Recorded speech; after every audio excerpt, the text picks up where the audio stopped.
Bienvenido al Ministerio Óleo de Gozo. Los pastores Alberto y Yariela Caballero te dan la bienvenida.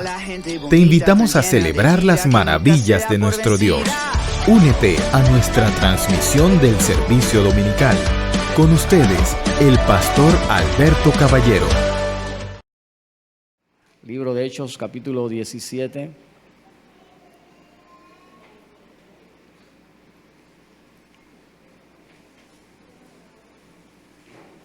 Vamos a estar leyendo los versos del 1 al 15.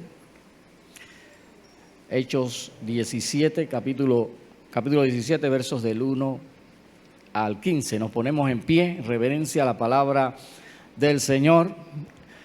Gloria a Dios. La palabra del Señor dice así: pasando por Anfípolis y Apolonia, llegaron a Tesalónica, donde había una sinagoga de los judíos.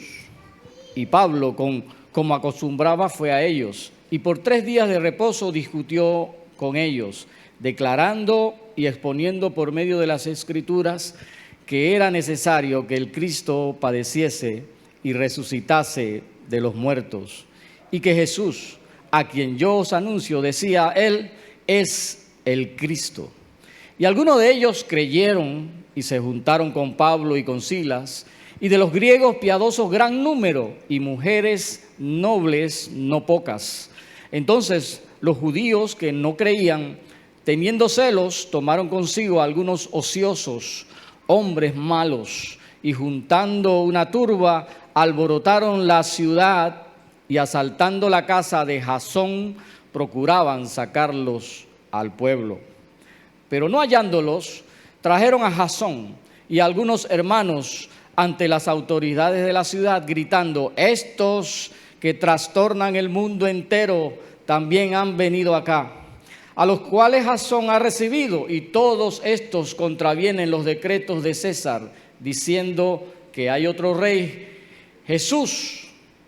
Y alborotaron al pueblo y a las autoridades de la ciudad, oyendo estas cosas, pero obtenida fianza de Jasón y de los demás, los soltaron. Inmediatamente los hermanos enviaron de noche a Pablo y a Silas hasta Berea, y ellos, habiendo llegado, entraron en la sinagoga de los judíos. Y estos eran más nobles que los que estaban en Tesalónica, pues recibieron la palabra con toda solicitud, escudriñando cada día las Escrituras para ver si estas cosas eran así. Así que creyeron muchos de ellos, y mujeres griegas de distinción, y no pocos hombres. Cuando los judíos de Tesalónica supieron que también en Berea era anunciada la palabra de Dios por Pablo, fueron allá y también alborotaron a las multitudes. Pero inmediatamente los hermanos enviaron a Pablo que fuese hacia el mar, y Silas y Timoteo se quedaron allí. Y los que se habían encargado de conducir a Pablo le llevaron a Atenas, y habiendo recibido orden para Silas y Timoteo de que viniesen a él lo más pronto que pudiesen, salieron. Padre, bendice esta palabra, Señor. Háblanos, Dios, a través de ella. Queremos, Dios, escuchar tu consejo. Queremos escuchar, Rey, tu voz en esta mañana. Prepara nuestros corazones. Queremos, Dios, estar prestos, listos para recibir tu consejo hoy, Dios. Háblanos, Señor. Queremos, Señor Rey Dios, recibir, Dios, ese alimento espiritual que tanto anhelamos, Dios, en esta mañana. Dios, guíanos, Señor, por medio de tu Espíritu Santo, Dios, a través de este estudio. Dios, háblanos, Señor, a todos. Levanta nuestro ánimo, Señor, como iglesia. Te lo pedimos en el nombre de Jesús. Amén y amén. Pueden tomar su asiento. Bien, hemos avanzado al capítulo 17 de Hechos. Hemos estado predicando durante todos estos meses acerca del libro de Hechos. El propósito de este libro, pues, es ilustrarnos a todos nosotros acerca de cómo inició la iglesia, cómo el Espíritu Santo fue llevando a la iglesia de paso a paso a través de un proceso de crecimiento y de maduración.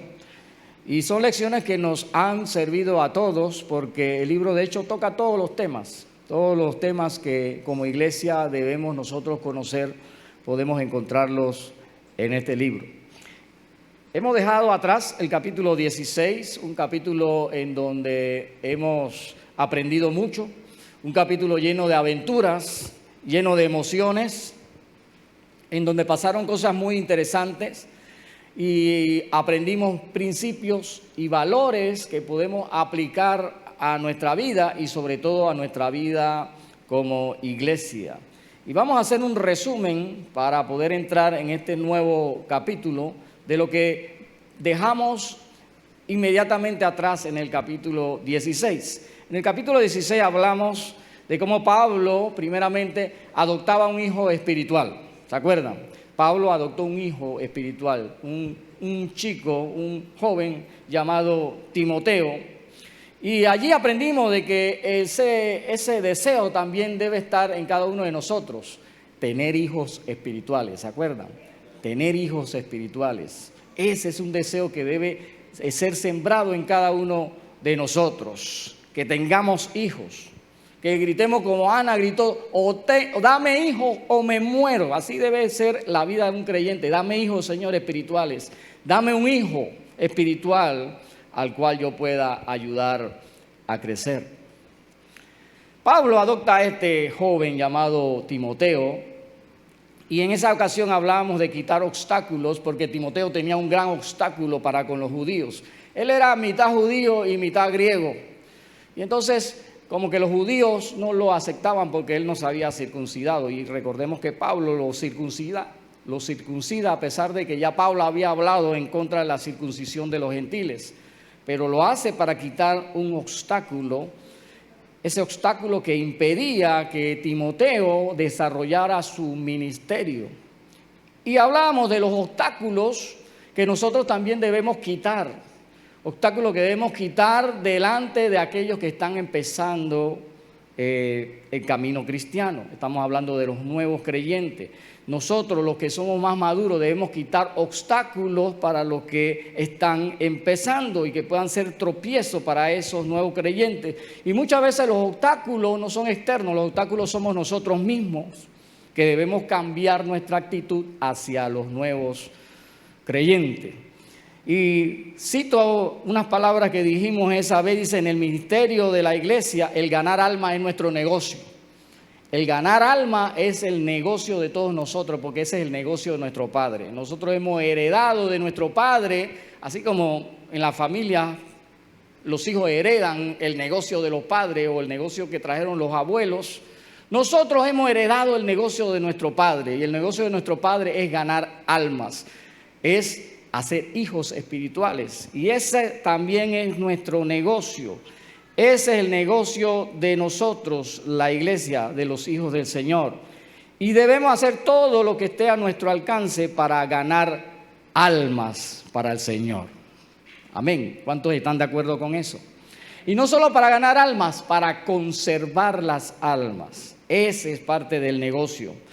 Significa entonces que nosotros debemos trabajar en el crecimiento y la conservación de las almas que han sido ganadas. Y eso significa que no solamente debemos ganar almas, sino que debemos aprender a no perder almas, ser ganadores de almas, no perdedores de almas. Luego nosotros vimos que Pablo en el camino, Pablo tenía su plan. Pablo había planificado visitar a las iglesias que habían sido alcanzadas o instituidas en su primer viaje. Este era el segundo viaje de Pablo. Y Pablo quería visitar a todas esas iglesias y llegar a Asia Menor. Pero en el camino el Señor le cambia sus planes. Vimos allí la visión del varón macedonio que tuvo Pablo. Pablo en visión ve un varón macedonio. Un varón macedonio es un varón griego que le dice, ven y ayúdanos. Y allí Pablo entendió de que el Señor lo estaba dirigiendo hacia esa región. En esa ocasión aprendimos que nosotros debemos ser guiados por el Espíritu. Tenemos nuestros planes, pero Dios tiene sus planes. ¿Y qué planes vamos nosotros a cumplir? Los planes de Dios. Y debemos ser lo suficientemente flexibles para adaptar nuestro plan al plan de Dios. Y eso fue lo que hizo Pablo. Pablo entendió de que el Señor lo estaba dirigiendo hacia su objetivo, el objetivo del Señor, no el objetivo de Pablo. Así que Pablo se acomoda y cambia sus planes. Y en esa ocasión dijimos lo siguiente: Dios conoce todas las posibilidades. Dios conoce el fin de todos los caminos. Dios conoce el fin de todas las opciones que nosotros tenemos por delante. Dios sabe todo. Dios lo ve todo. Dios lo controla todo. Dios sabe lo que es y lo que será. Dios también sabe lo que pudo ser. Y eso no lo sabemos ni usted ni yo. Por lo tanto, debemos dejarnos guiar por el Espíritu de Dios, porque dijimos en aquella ocasión, Dios cierra puertas y debemos entender cuando Dios cierra una puerta y Dios abre otras puertas, y debemos entonces entender que las puertas que Dios abre es por donde nosotros debemos pasar. Ese es el Dios que nos guía. Así como Dios abre puertas, también aprendimos que Dios abre los corazones de la gente. Y cuando Pablo llega a la región donde Dios quería que él estuviera, exactamente en el lugar donde Dios quería que él estuviera, allí Pablo no se encuentra con ningún varón macedonio, se encuentra con una mujer llamada Lidia. Y Dios abre el corazón de esta mujer para que ella entonces escuche el evangelio y se convierta a Jesucristo. Y esta mujer se convierte en una columna en el ministerio misionero de Pablo. Es imperativo que Dios abra los corazones. Si Dios no abre el corazón de una persona, esta persona puede escuchar 1000 veces el evangelio y no lo va a recibir. Dios, por medio de su Espíritu Santo, tiene que abrir el corazón de la gente. ¿Y qué nos toca a nosotros? Orar para que Dios abra el corazón de las personas que van a escuchar el evangelio de Jesucristo. Luego vimos más adelante el evento de la muchacha esclava endemoniada, tenía un espíritu de adivinación, y aprendimos sobre la guerra espiritual que libramos con nuestro enemigo Satanás y contra sus huestes espirituales de maldad en las regiones celestes. Sabemos entonces a través de esta lección que aprendimos que hay un mundo espiritual, hay potestades, principados en las regiones celestes, y estas potestades y principados se vuelcan ¿a qué? A atacar, a detener a la iglesia en nuestro mundo natural a través de ataques directos de personas que están poseídas o influenciadas por espíritus inmundos o por demonios. Y en este caso nosotros aprendimos que ese espíritu de adivinación lo que quería era, el espíritu quería colarse en el equipo misionero de Pablo, que es lo que nosotros vemos hoy en día. Hoy en día nosotros vemos cómo la verdad del evangelio quiere ser tergiversada solamente para confundir. El diablo usa todas sus estrategias para confundir al creyente. E incluso vimos que el diablo hasta puede usar la verdad para confundir al creyente. Porque esta muchacha, lo que ella decía era una verdad. Y cualquiera pudiera haber dicho, oye, mira, el Señor está usando a este demonio para decirnos algo. No, el Señor no está usando ningún demonio. Era la estrategia de Satanás para infiltrarse y arruinar el ministerio misionero de Pablo. Aprendimos que no hay que dejarle lugar al diablo, ni siquiera un ápice, ni un milímetro podemos dejarle lugar al diablo. Hay que cerrar toda puerta, toda fisura, hay que cerrarle la entrada al enemigo a nuestras vidas. Y luego vimos cómo los siervos del Señor, Pablo y Silas, terminan en la cárcel, y antes de eso fueron azotados, terminan sufriendo injustamente por causa del evangelio, y aprendimos algunas razones del sufrimiento del cristiano para darle oportunidad a profundizar nuestra vida, para darnos oportunidad de quebrantar el orgullo, para motivarnos a acercarnos a Dios, para forjar nuestro carácter. Todas esas son razones por las cuales nosotros los cristianos sufrimos. Y si nosotros entendemos por qué sufrimos, pues lograremos, mis hermanos, poder en medio del sufrimiento, poder gozarnos en medio de él. Cuando usted se puede gozar en medio de su sufrimiento, entonces ha entendido por qué es que usted sufre. Y por último, pues estudiamos la semana pasada cómo Dios va preparando todo para que nosotros nos encontremos en la situación, quizás no deseada por nosotros, pero la situación particular o en el lugar exacto donde Dios quiere que nosotros estemos. Y nos lleva a esas situaciones, nos lleva a esos lugares o situaciones no deseadas. ¿Para qué? Para usarnos en medio de esa situación. Y en este caso, pues Pablo y Silas en medio de la cárcel, ellos gozándose, alabando al Señor, Dios provoca un terremoto para llamar la atención de los presos y sobre todo de un hombre, un carcelero. Y allí Dios hizo todo esto, Dios lo hizo para alcanzar a un hombre, el carcelero. Y así empezó la iglesia de Filipos. Empezó con una empresaria llamada Lidia, donde Dios preparó todo para que ella recibiera el mensaje del evangelio. Empezó también con una chica endemoniada, donde Dios preparó todo para que esta chica fuese liberada. Y empezó con un carcelero, donde Dios igualmente hizo todo para alcanzar a este hombre. De aquí Pablo y su equipo salen de Filipos y se cree que Pablo dejó allí a Lucas por un tiempo y se dirigen luego de pasar por dos lugares que hemos leído, Anfípolis y Apolonia, y llegaron a la capital de Macedonia, la ciudad de Tesalónica. Era una gran ciudad, al igual que lo era Filipos. Y aquí nosotros podemos aprender cómo el evangelio es predicado y como siempre va a ocurrir esto, mis hermanos. Cuando el evangelio es predicado, unos se van a convertir y otros lo van a rechazar. Siempre será así. Y vemos aquí cómo el evangelio es predicado y algunos lo reciben y otros lo rechazan. Allí Pablo, ¿cuál era el método de Pablo? Cuando llegaba a una ciudad, ¿qué es lo primero que él buscaba? A ver si hemos entendido todo lo que hemos predicado. La sinagoga. Y Pablo aquí, ¿qué es lo que hace? Busca la sinagoga. Y en Filipos no había sinagoga, ¿se acuerdan? No había sinagoga. Así que Pablo tuvo que cambiar de estrategia. Pero aquí Pablo, en Tesalónica, sí hay una sinagoga. Así que Pablo va y busca la sinagoga y va a la sinagoga y allí empieza a predicar el evangelio.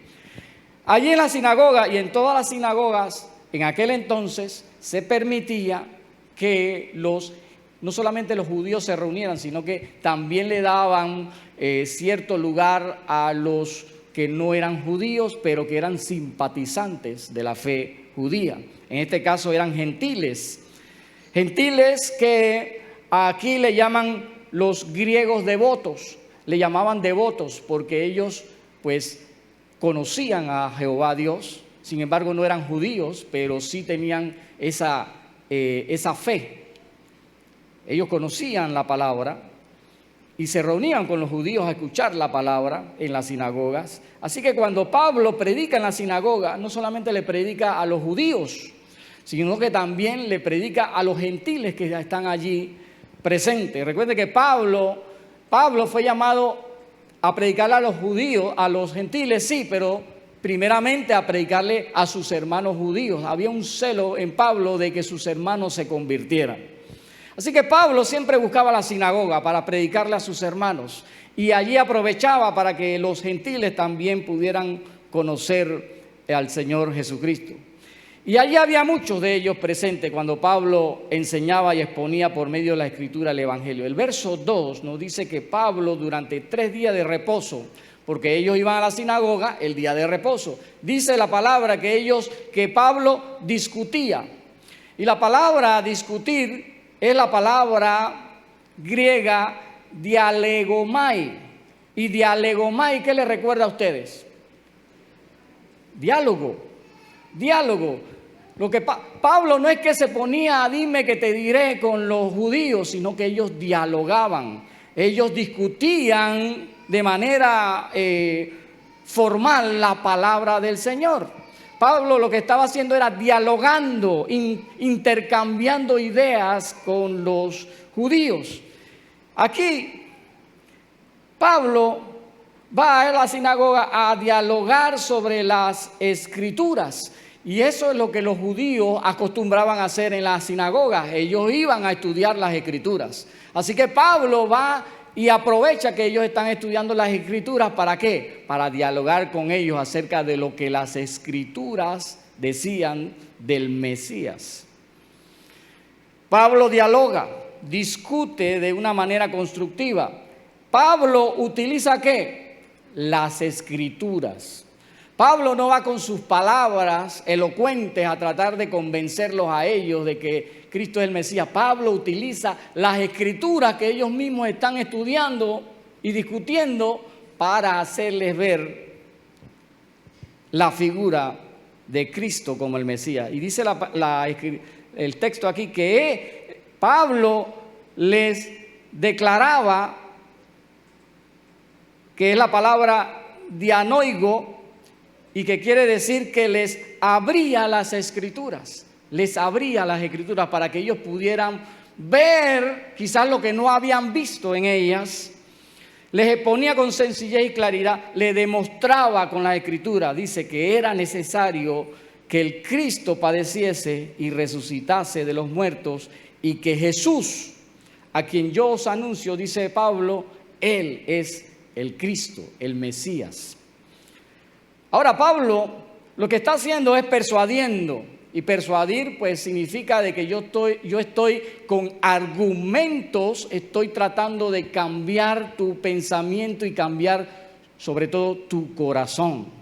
Es más allá de convencer, yo estoy persuadiéndote, yo estoy cambiando tu corazón, estoy cambiando tu visual de un concepto de la vida. Y en este caso Pablo le está persuadiendo acerca de la figura del Mesías, porque ¿qué pensaban los judíos del Mesías?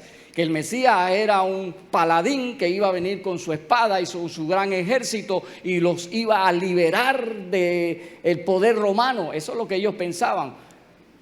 Pero ellos no veían a un Mesías sufriente. Ellos no podían concebir en su mente que el Mesías iba a morir en una cruz.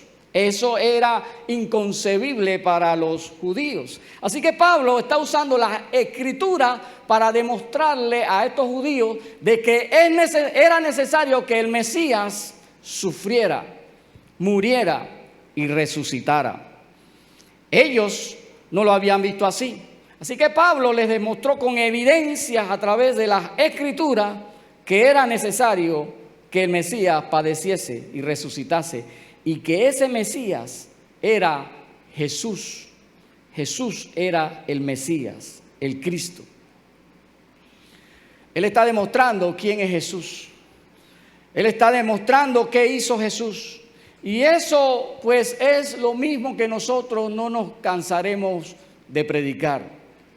¿Qué hizo Jesús y quién es Jesús? De eso se trata el Evangelio, exponer quién es Cristo y lo que Cristo ha hecho por nosotros, y hacerlo una y otra vez. Y nosotros no nos cansaremos de decirle. Usted pueda decir, pastor, usted siempre dice lo mismo, pero es que eso es lo que Dios me ha mandado a predicar. Y eso es lo que el libro de Hechos nos lo repite y nos lo repite. Lo hizo a través de Pedro, lo hizo a través de Esteban, lo hizo a través de Felipe, y ahora lo está haciendo a través de Pablo una y otra vez, el evangelio que nosotros predicamos. ¿Y cuál es ese evangelio? Que Cristo es el Dios encarnado, que Cristo caminó en medio de nosotros sin pecado, que Cristo fue a morir en la cruz del Calvario y resucitó al tercer día. Todo lo hizo para pagar nuestra deuda que nosotros teníamos con Dios, para perdonar nuestros pecados.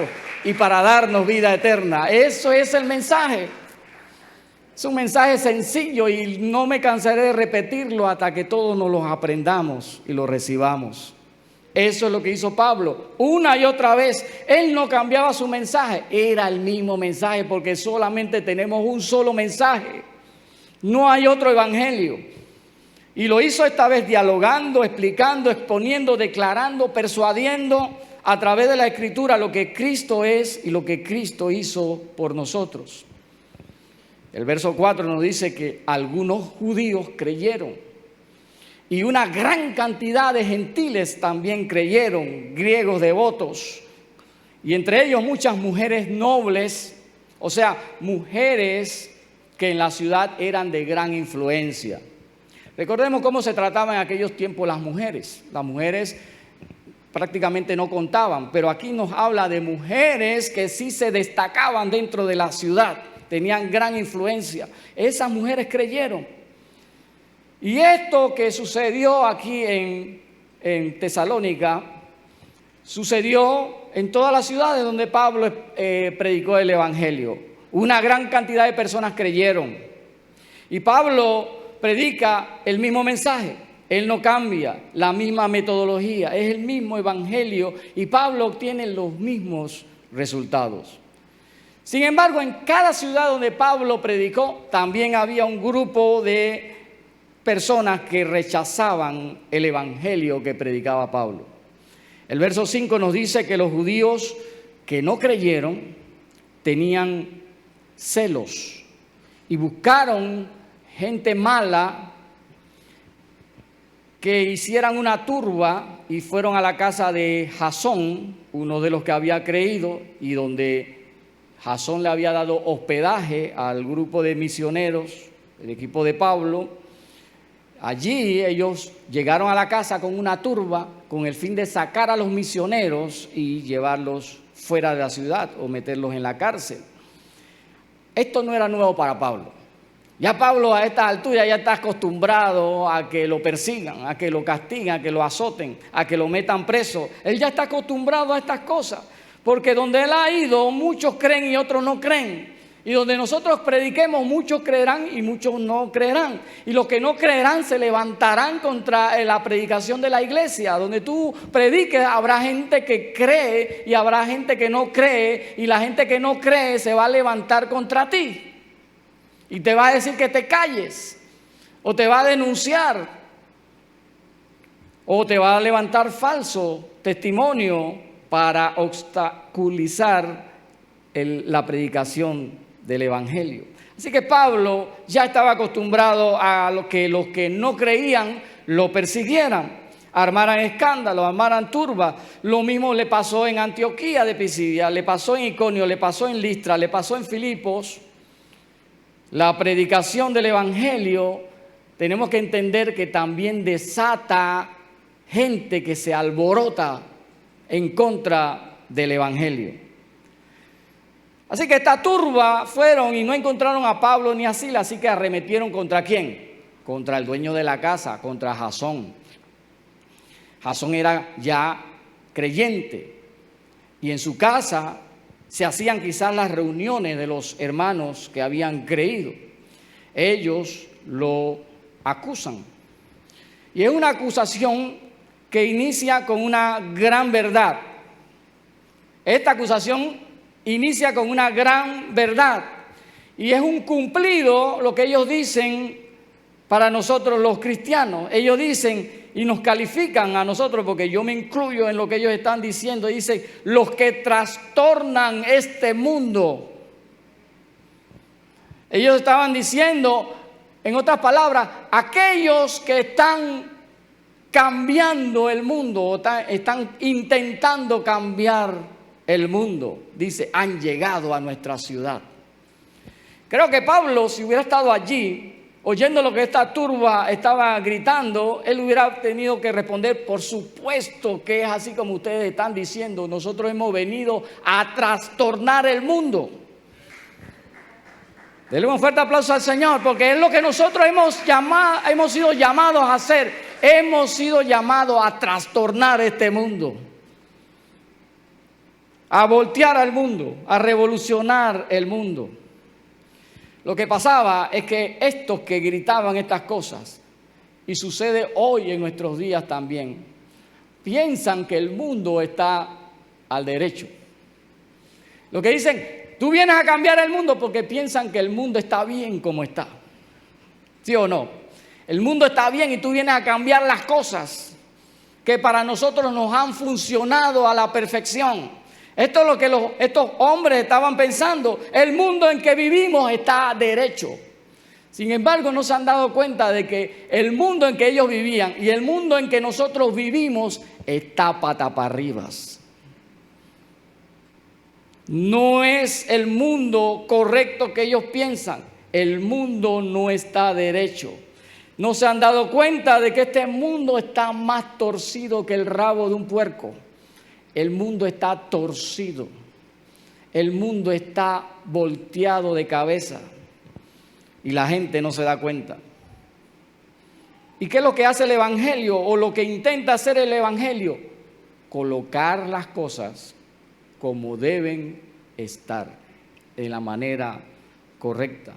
Lo que el Evangelio de Jesucristo está haciendo es enderezar la vida torcida del hombre.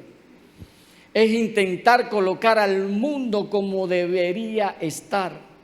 Por eso que la palabra trastornar, que es la palabra griega anastatú, que indica la acción de levantarse y empujar algo hacia afuera, empujar algo que no debe estar allí. Eso es lo que significa la palabra, y creo que la palabra trastornar es la palabra más adecuada para traducir la palabra anastatú.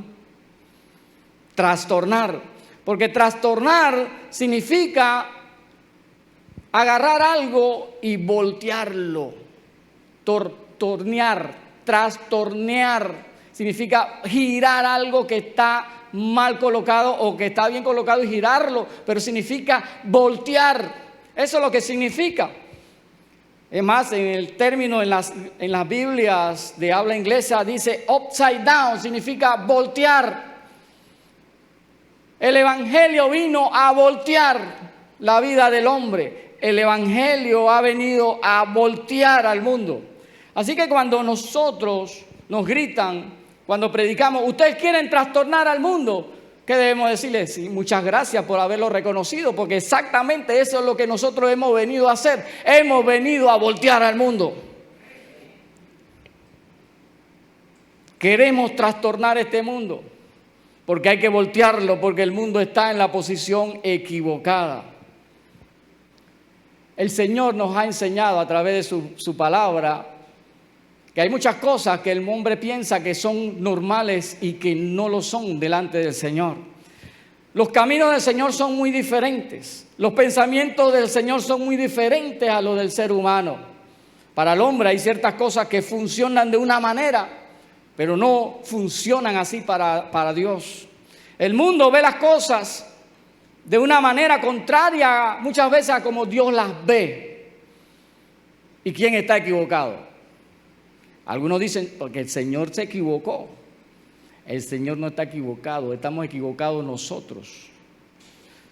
Isaías 55:8, el Señor dice, porque mis pensamientos no son vuestros pensamientos, ni vuestros caminos mis caminos, dijo Jehová. Los pensamientos de Dios son diferentes a los del ser humano, porque son pensamientos mucho más elevados.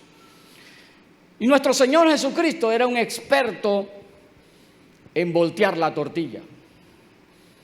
Era un experto en hacerte ver que lo que tú estabas acostumbrado a hacer no era lo correcto y no era como lo ves.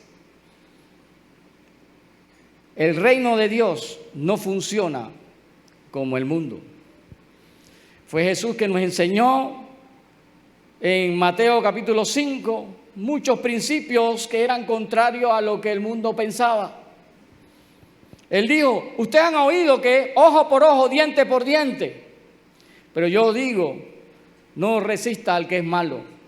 Y cualquiera que te hiere en una mejilla, pues enséñale la otra. Al que quiera ponerte en pleito y quitarte la túnica, pues dale la capa también. Cualquiera que te obligue a llevar una carga por 1 milla, llévala por 2. Y alguien dirá, pero ¿qué le pasa a este? Quiere trastornar nuestro mundo. Al que te pida, dale. Al que quiera de ti tomar de ti prestado, no se lo rehuses. Jesucristo dice, ama a tu enemigo. ¿Cuándo aquí se piensa así? Ama a tu enemigo. Bendice al que te maldice. Haz bien al que te aborrece. Eso es contrario a lo que el mundo es contrario a lo que nuestros padres nos han enseñado. ¿Qué nos enseñaron nuestros padres? Si te pegan, pégale. ¿Sí o no? Defiende lo tuyo. No te dejes quitar. El Señor también dice que para ser grande en el reino de Dios hay que ser el más pequeño. Agarra ese trompo en una uña. Si tú quieres ser grande, tienes que ser servidor. El mundo no nos enseña así. El Señor Jesús nos enseñó hasta cómo debemos orar diferente al mundo. Dice, en el mundo la gente que ora, o en este tiempo, los que oraban se subían a lo más alto para que todo el mundo viera que ellos estaban orando. El Señor te dice, cuando tú ores, enciérrate en tu habitación secreta, que nadie lo sepa. Cuando ayunes, no haga como los otros, que ayunan y casi se pone un letrero aquí que dice, estoy en ayuno. Cuando ayunes, lávate la cara, arréglate el pelo, vístete bien, que nadie sepa que tú estás ayunando. Jesús nos enseñó acciones contrarias a lo que el mundo estaba acostumbrado a practicar o que es normal en el mundo. Y una de las cosas que Jesús nos enseñó fue nuestra actitud ante el dinero y las riquezas materiales. Él nos dijo, no os hagáis tesoros en la tierra donde la polilla y el orín corrompen, donde los ladrones minan y hurtan. No te hagas riquezas, no te mates haciendo riquezas en esta tierra, porque esas riquezas se quedan. Y tienes que estar protegiéndolas de que no te las roben. Haz riquezas en el cielo. Haz riqueza en el cielo porque allá no se deteriora y allá no hay ladrones que te la vayan a robar. ¿Y qué hacemos nosotros? Pues hacemos exactamente, y incluyo a los creyentes, nosotros hacemos exactamente como el mundo ve las riquezas y el dinero. Exactamente hacemos como el mundo lo hace. Pero la enseñanza de Jesús volteaba el concepto, volteaba la tortilla, volteaba al revés lo que el mundo pensaba. Lucas capítulo 12, nuestro Señor Jesús nos enseña una parábola, la del rico insensato. Y aquí esta parábola empieza diciéndonos cosas como el mundo la ve normal. La forma natural del mundo, que el mundo pensaba acerca de las riquezas materiales. Y nos cuenta el Señor que había un hombre rico. Y este hombre rico había tenido un buen año. Había tenido un año de mucha producción. Y había sido tan bueno el año, que no es malo, mis hermanos. Había producido tanto lo que él había trabajado, que sus graneros no le cabían, los productos que había cosechado, no le cabían en su granero. ¿Y qué pensó este hombre? Voy a derribar estos graneros y voy a hacer graneros más grandes y los voy a llenar con todo lo que he cosechado. ¿Está bien o está mal? Está bien. Hasta aquí el hombre no había dicho nada malo porque es así. Es así, es una manera inteligente de pensar. Todo está bien hasta aquí. Sin embargo, está mal lo que siguió después, porque él centra su futuro y el futuro de su alma en los bienes materiales. Y el Señor ya había dicho que la vida del hombre no consiste en la abundancia de los bienes materiales. El mundo no nos enseña eso, el mundo nos enseña lo contrario. El mundo nos enseña que aquellos que pues tienen más, pues son los más admirados, son los que tienen una vida mejor. Eso es lo que nos enseña el mundo y todos vamos hacia allá porque es lo que el mundo nos enseña. Y este hombre erradamente le dice a su alma: alma, muchos bienes tienes guardados para muchos años, repósate, come, bebe, regocíjate.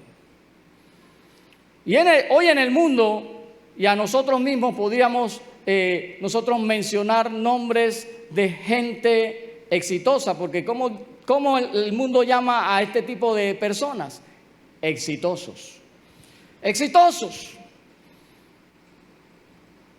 Y los admiramos, le damos premios, reconocimientos, el empresario del año, se publican artículos en las grandes revistas, la revista Forbes, en el New York Times, y deseamos ser como ellos. Esa es la opinión que nosotros y el mundo tenemos de gente así. Pero ¿qué opinión Dios tenía de este hombre? ¿Y qué opinión tenía de la gente que piensa así Dios? Pues Dios, mientras el mundo los admira, Dios le dice a este hombre, y se traduce en la versión Reina Valera, le dice necio, necio, que es la traducción de la palabra afrón. Pero el verdadero significado de esta palabra en este contexto, en el texto, es el significado que le da la Biblia del texto actual, que dice que Dios se refirió a este hombre y le dijo: tú eres un grandísimo tonto. Porque la gente que piensa que asegura su alma en los bienes materiales son unos grandísimos tontos. La seguridad que tú le puedes dar a tu alma es la seguridad de salvación y de vida eterna, y que solamente la puedes encontrar en Cristo Jesús. Eso es lo que tú tienes que decirle a tu alma: alma, te he provisto de vida eterna y de salvación a través de Cristo Jesús. Y el mundo nos ha enseñado que la vida del hombre consiste en adquirir y acumular riquezas materiales. El mundo nos ha enseñado una verdadera tontería. Ese es el pensamiento mundano que el Evangelio de Cristo debe trastornar. Y ese es el trabajo que Pablo y Silas estaban haciendo, trastornando el mundo, trastornando el pensamiento mundano, poniendo las cosas torcidas derechas. Y si el pueblo de Dios también está torcido, entonces nosotros también debemos ser trastornados por el Evangelio de Cristo. El verso 7, tenemos que verlo con mucha atención, porque en el verso 7 los acusadores juegan con las palabras para engañar a las autoridades respecto a la enseñanza del Evangelio. Ellos dicen: todos estos contravienen los decretos de César, diciendo que hay otro rey, Jesús. Y nosotros explicamos cómo trabajaba el pensamiento romano o el imperio romano. El imperio romano, a las regiones que ellos conquistaban, no se metían con su religión. Ellos permitían que todo el mundo practicara su fe, que cada uno creyera en lo que bien le parecía. Ellos no se metían en la creencia de la gente, a menos que esa creencia, ya lo hemos dicho, ¿verdad?, que a menos que esa creencia amenazara la autoridad del gobierno romano, que fuera una amenaza para el imperio. Si era una amenaza para el imperio, entonces ellos sí se metían allí. Es por eso que después persiguieron a los cristianos, porque los cristianos, la fe cristiana era una amenaza para el imperio. Así que los que acusaban a Pablo hacen lo mismo que en otras ocasiones nosotros hemos visto. Enredan las palabras, pasan un asunto religioso, lo convierten en un asunto político para que las autoridades sean impactadas y actúen en contra de los misioneros.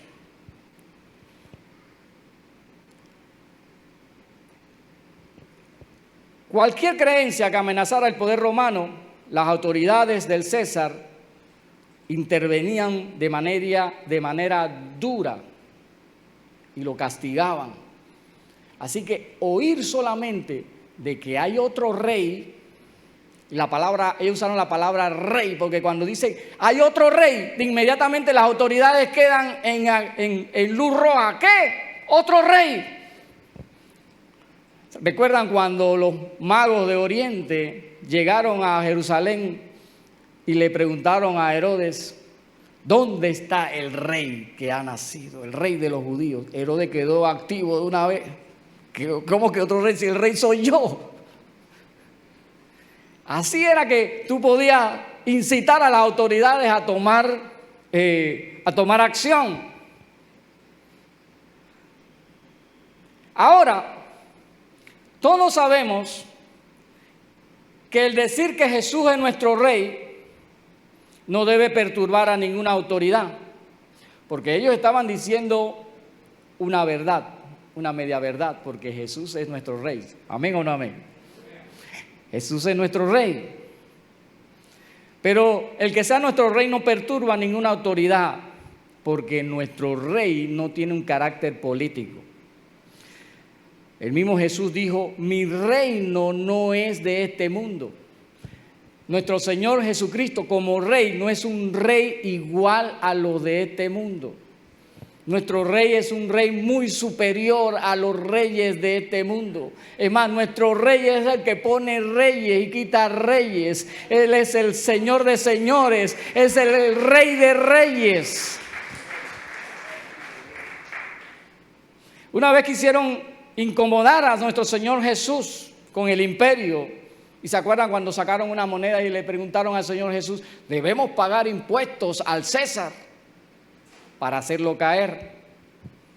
Y el Señor Jesús sabiamente le dijo, darle al César lo que es del César y a Dios lo que es de Dios. No hay que confundir estas dos autoridades. Dios pone las autoridades sobre esta tierra y Dios está por encima de ellas. También recordemos que una vez, en una ocasión, pues mientras nuestro Señor Jesucristo estaba predicando y había tanta multitud y tanta gente quedó admirada por las señales que el Señor Jesús hizo, que querían hacerlo rey. ¿Y qué hizo nuestro Señor Jesús? Nuestro Señor Jesús huyó, se escondió, porque Él conocía las intenciones de la multitud. Eso está en Juan capítulo 6. Porque su reino no es de este mundo.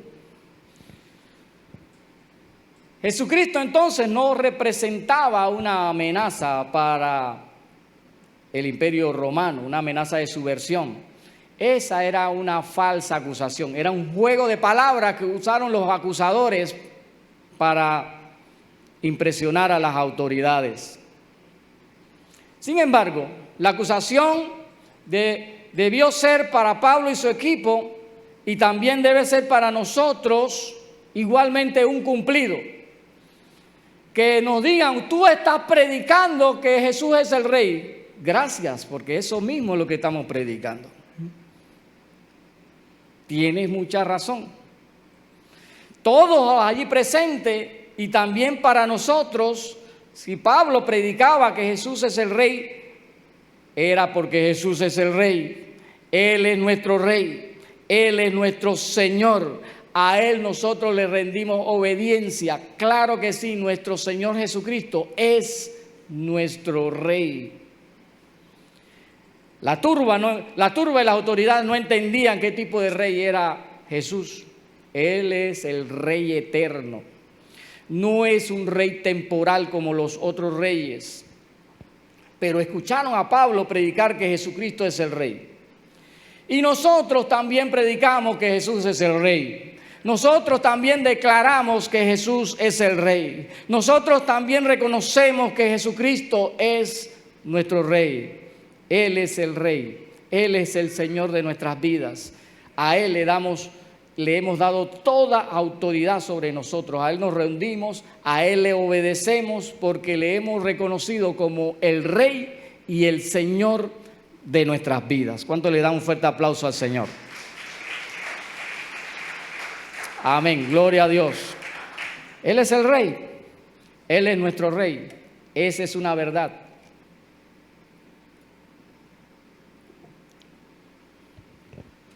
Se forma la turba y en la noche los hermanos, y no es que Pablo quería salir, ya Pablo estaba acostumbrado a enfrentar a las autoridades, pero los hermanos querían proteger a Pablo y los hermanos son los que sacan a Pablo en la noche y lo llevan a otra ciudad, a Berea.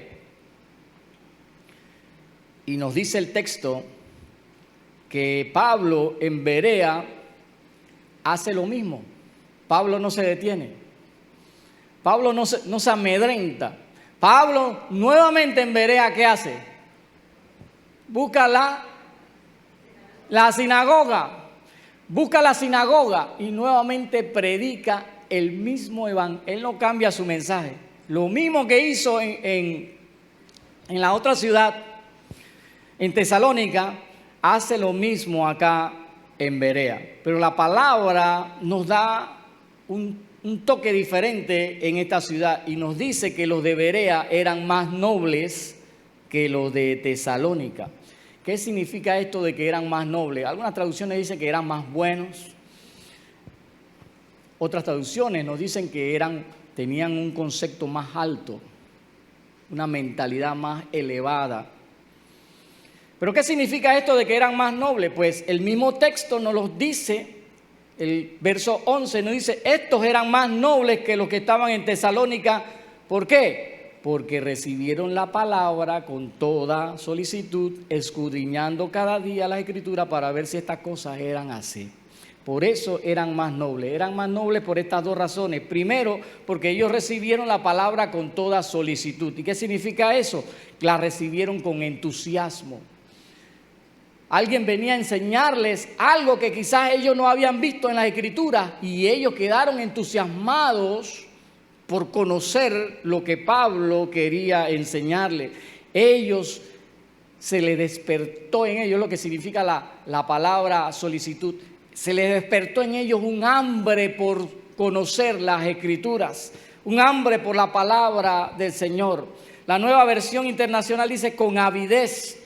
Y avidez significa un deseo intenso, abrirse a la palabra, es decir, abrir la mente a lo que la palabra me quiere decir y abrir el corazón, abrir la mente y abrir el corazón.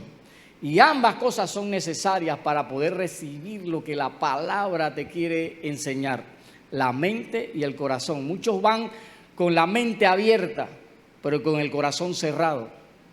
Y otros al revés, van con el corazón abierto, pero con la mente cerrada. Hay que tener la mente abierta y el corazón abierto. Y ellos abrieron su mente y su corazón para recibir la enseñanza de la palabra. Y lo segundo, por lo cual los de Berea eran más nobles, es que dice, y escudriñaban cada día las Escrituras para ver si estas cosas eran así. ¿Qué hacían? Pablo hablaba, Pablo les decía, y ellos ¿qué hacían? Dice todos los días, ¿qué hacían?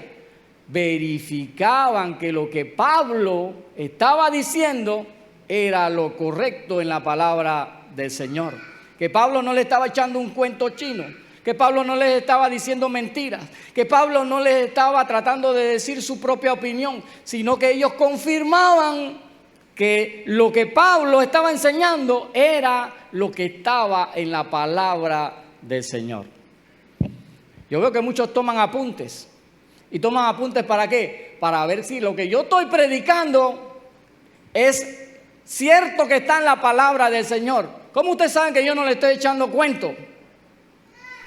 Y yo me pongo como ejemplo, porque yo les puedo estar diciendo muchas palabras bonitas y muchas palabras convincentes y elocuentes, pero usted tiene que verificar que lo que yo estoy diciendo está en la palabra del Señor. ¿Amén o no amén? Si no se escudriña la palabra, hay el peligro de que esas enseñanzas falsas, de esas falsas doctrinas siempre van a estar latentes en medio del pueblo de Dios. Si usted todo lo que le mandan por el celular, usted lo lee, ¡ay, qué bonita palabra! No comprueba que lo que le están mandando está de acuerdo a la enseñanza bíblica, usted está comiendo cuento. Es por eso que muchos falsos maestros, falsos profetas, falsos predicadores han tenido cabida en el pueblo de Dios. Porque el pueblo de Dios no verifica, el pueblo de Dios no escudriña, el pueblo de Dios no comprueba en la palabra del Señor que los que se paran detrás de un púlpito están diciendo la verdad. No asumamos que porque está adelante un ministro que está centrado en la palabra, no debemos asegurar como cierto todo lo que dice. Hay que comprobar.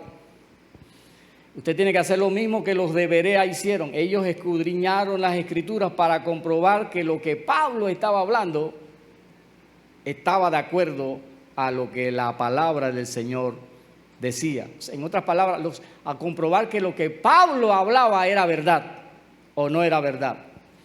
El mismo Señor Jesucristo en Juan capítulo 5, verso 39, les dijo a los fariseos y maestros, les dijo, escudriñen las Escrituras,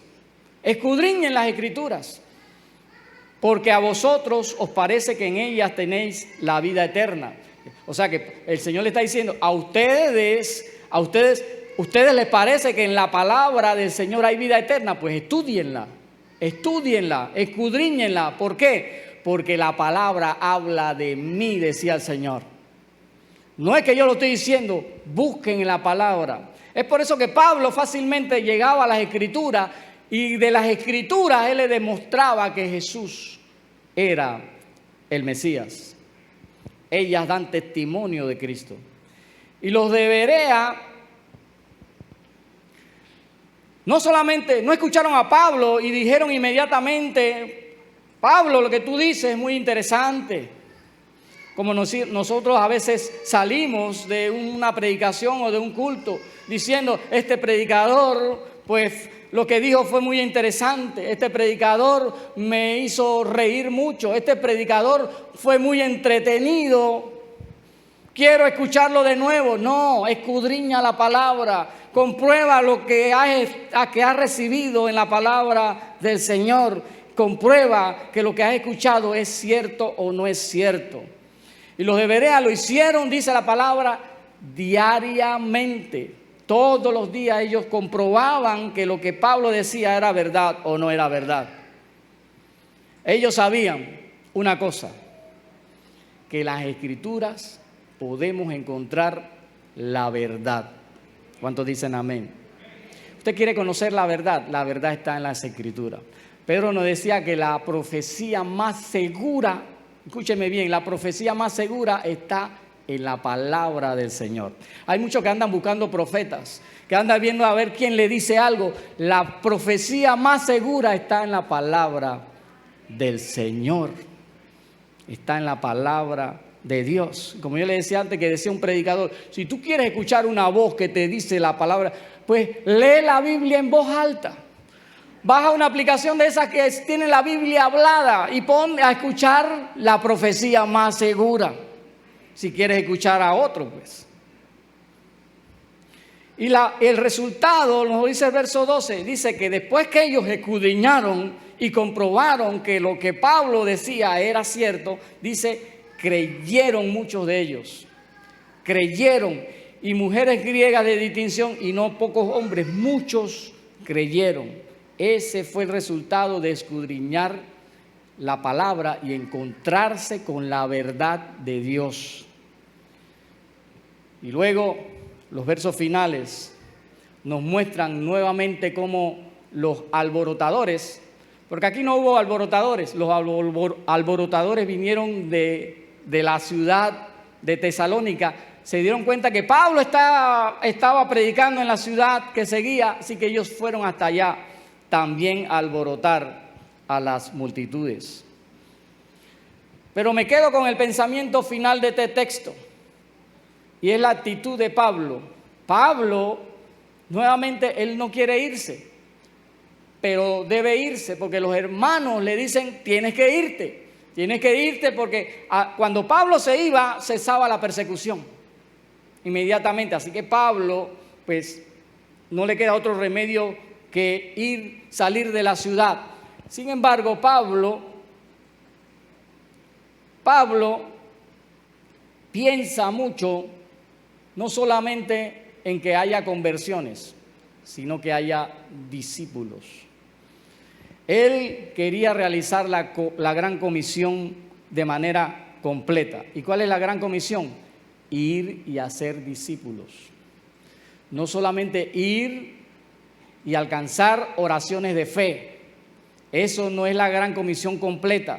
Ir y hacer discípulos es la gran comisión. Así que él no se conformaba con que muchos hubiesen recibido al Señor Jesús como su Señor y Salvador. Él quería que todos esos que habían creído se convirtieran en discípulos.